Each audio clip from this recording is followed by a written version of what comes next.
তো দেখো আজ আমি তোমাদের সাথে শেয়ার করব নিরামিষ পটল সয়াবিন আলুর দারুণ একটা রেসিপি। তো এটা কিন্তু নিরামিষ দিনে বেশ রান্না করলে অনেকটাই ভাত খাওয়া হয়ে যাবে। তো পটল সয়াবিন তো আমাদের সবারই খুব ফেভারিট জিনিস, আর সাথে দুটো পটল দিয়ে দিলেও খারাপ হয় না, বেশ ভালোই লাগে। তো আমি যেভাবে রান্নাটা করলাম তোমরা অবশ্যই এভাবে একবার বাড়িতে ট্রাই করো। পটল সয়াবিনের নিরামিষ তরকারি, এটা ভাত রুটি সব কিছুর সাথেই যায়, পরোটার সাথেও যায়। গরম গরম তরকারি থাকলে এক থালা ভাত নিমেষেই খাওয়া হয়ে যাবে।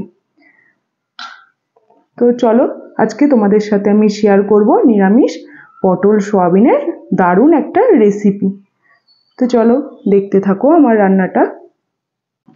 দেখো পটল সয়াবিনের তরকারি করার জন্য তা গরম হয়ে গেছে। এবার দেখো কড়াইতে আমি সর্ষের তেল দিয়ে দিচ্ছি।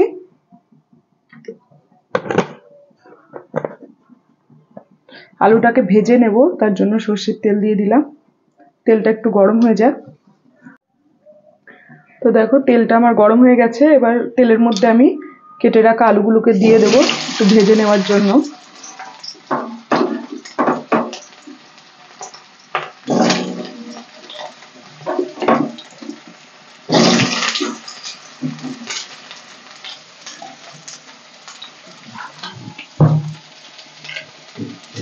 একটু লবণ দিয়ে দেবো,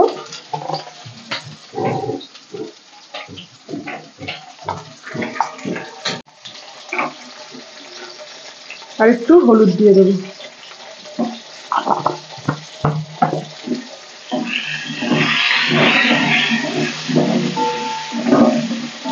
দিয়ে আমি আলুটাকে ভালো করে ভেজে নেব।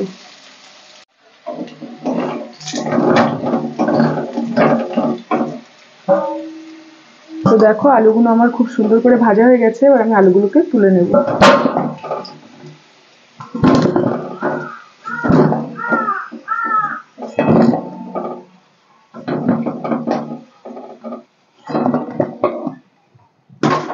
এবার এই তেলের মধ্যে আমি দিয়ে দেবো পটল। দেখো পটলগুলো আমি এইভাবে কেটেছি, একটু হালকা একটু খোলা আছে। এই রান্নাটা করতে গেলে পটলগুলোকে এইভাবেই কাটতে হবে।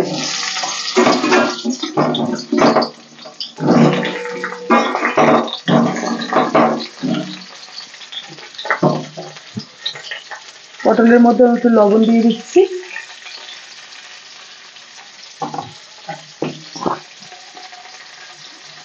আর দিয়ে দেবো একটু হলুদ।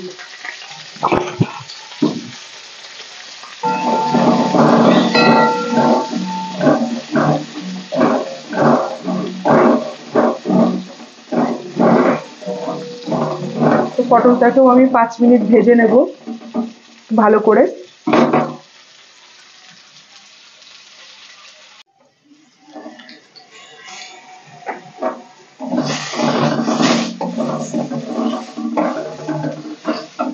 দেখো পটলগুলো আমার ভাজা হয়ে গেছে। এবার আমি পটলগুলোকেও তুলে নেব।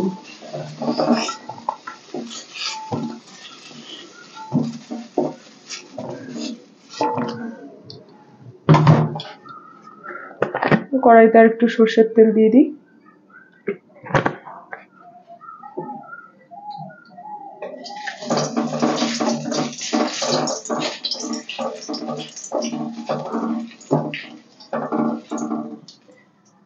দিয়ে আমি সয়াবিনগুলোকেও ভেজে নেব। সয়াবিনগুলোকে আমি একটু গরম জলে ভিজিয়ে রেখে জল ঝরিয়ে নিয়েছি চেপে।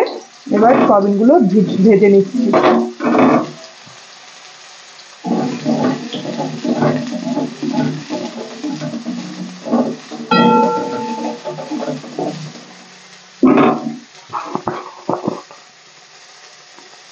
অল্প একটু হলুদ দিয়ে দিচ্ছি, অল্প একটু লবণ দিয়ে দিচ্ছি। এবার আমি সয়াবিনগুলোকে একটু ভালো করে ভেজে নেব।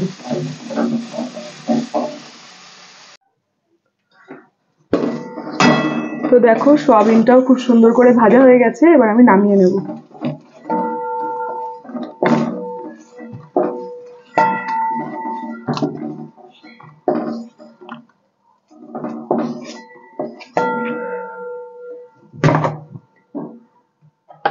এবার কড়াইতে সর্ষের তেল দিয়ে দিচ্ছি রান্নাটা করার জন্য।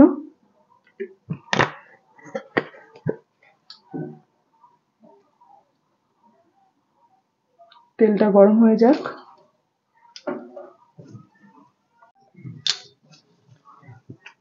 তো দেখো রান্নাটা করার জন্য আমি ফোড়ন দিয়ে দিচ্ছি। ফোড়নে নিয়েছি গোটা তেজপাতা, শুকনো লঙ্কা আর কিছুটা গোটা জিরে।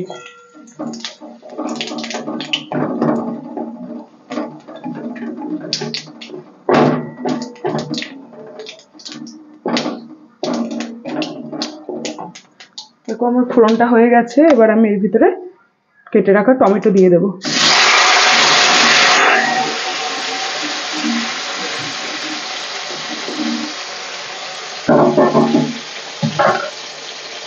দিয়ে দিচ্ছি একটু লবণ,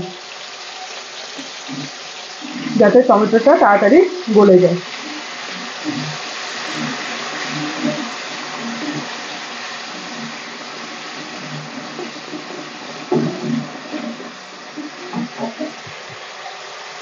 দিয়ে দিচ্ছি আদা বাটা আর দুটো কাঁচা লঙ্কা চেরা।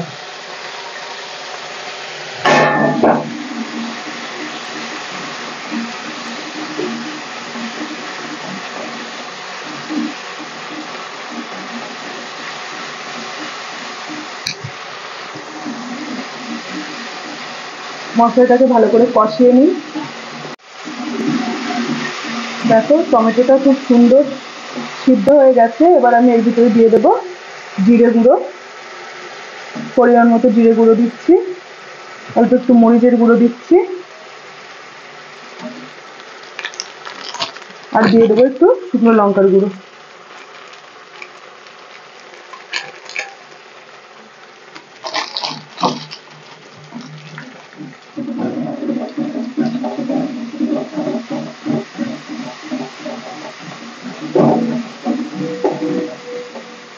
মশলাটাকে ভালো করে কষানোর জন্য একটু জল দিয়ে দিচ্ছি।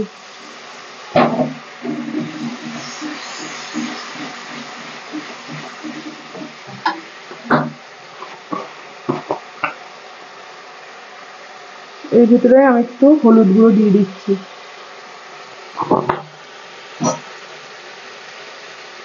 আর দিয়ে দেবো পরিমাণ মতো লবণ। আমি যেহেতু পটল, সয়াবিন, আলু সবকিছু ভাজার সময় লবণ দিয়েছি, সেহেতু লবণটা আমি অল্প করে দিলাম। তো তোমরা তোমাদের স্বাদ মতোই লবণটা দেবে। একটু কাজু বাদাম বাটা, যেহেতু নিরামিষ তরকারিটা, তার জন্য আমি একটু কাজু বাদাম বাটা দিয়ে দিচ্ছি।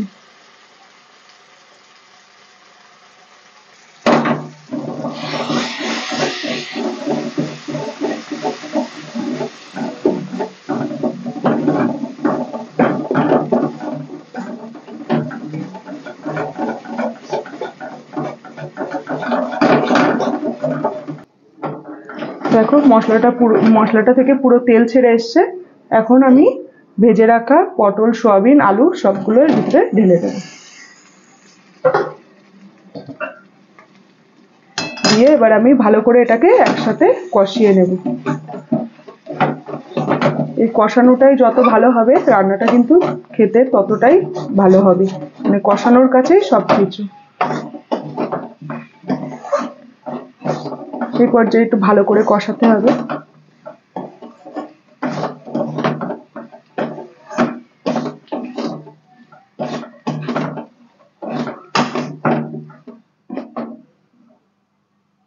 একটু ভালো করে কষিয়ে নিই 5 মিনিট ধরে। তো দেখো তরকারিটা কিন্তু আমার খুব সুন্দর করে আমি কষিয়ে নিয়েছি এটাকে 5-7 মিনিট ধরে। এবার আমি এর ভিতরে একটু উষ্ণ গরম জল দিয়ে দেব।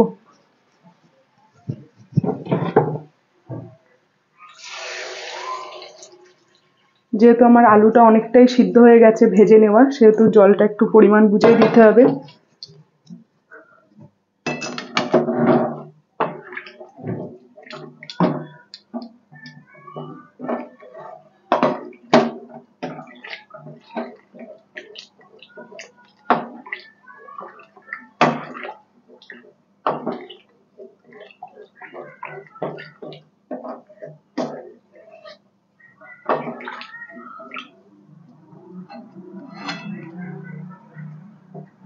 তরকারিটা একটু ফুটে যাক, গেলে আমি একটু ঢাকা দিয়ে দেবো, তাহলে সিদ্ধটা তাড়াতাড়ি হবে। তো দেখো তরকারিটা ফুটে গেছে। এবার আমি একটু 5 মিনিটের জন্য ঢাকা দিয়ে দেবো।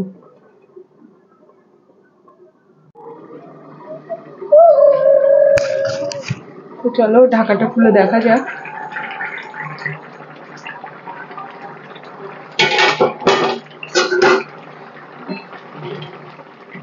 দেখো আমার তরকারিটা প্রায় রেডি হয়ে গেছে। এবার আমি এর ভিতরে একটু চিনি দিয়ে দেবো। তো তোমরা যারা মিষ্টি না পছন্দ করো দেবে না, যেহেতু নিরামিষ তরকারি একটু মিষ্টি মিষ্টি হলেই ভালো লাগে, ওই জন্য আমি একটু চিনি দিয়ে দিচ্ছি।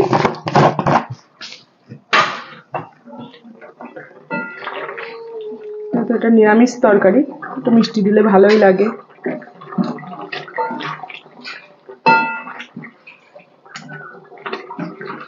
আমার কিন্তু আলু কিন্তু খুব সুন্দরই সিদ্ধ হয়ে গেছে, দেখো।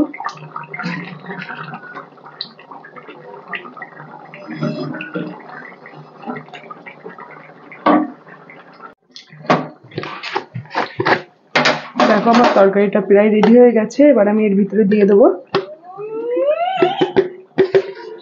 হাফ চামচ মতো ঘি দিয়ে দিচ্ছি।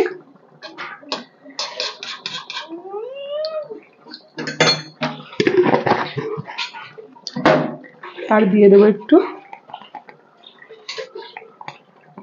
গরম মশলা।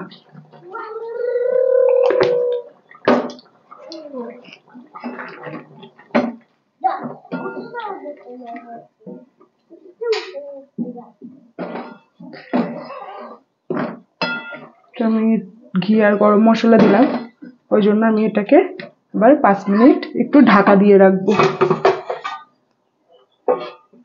গ্যাসটাকে বন্ধ করে দিলাম।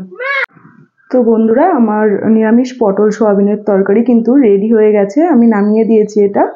তো তোমাদের রেসিপিটা কেমন লাগলো অবশ্যই জানিও। যদি ভালো লাগে লাইক কমেন্ট শেয়ার করবে। আমার চ্যানেলে যদি কোনো বন্ধু নতুন হয়ে থাকো অবশ্যই চ্যানেলটাকে সাবস্ক্রাইব করে দিও। আসছি আবার নতুন কোনো ভিডিও নিয়ে, ততক্ষণের জন্য সবাই ভালো থেকো, সুস্থ থেকো, টাটা।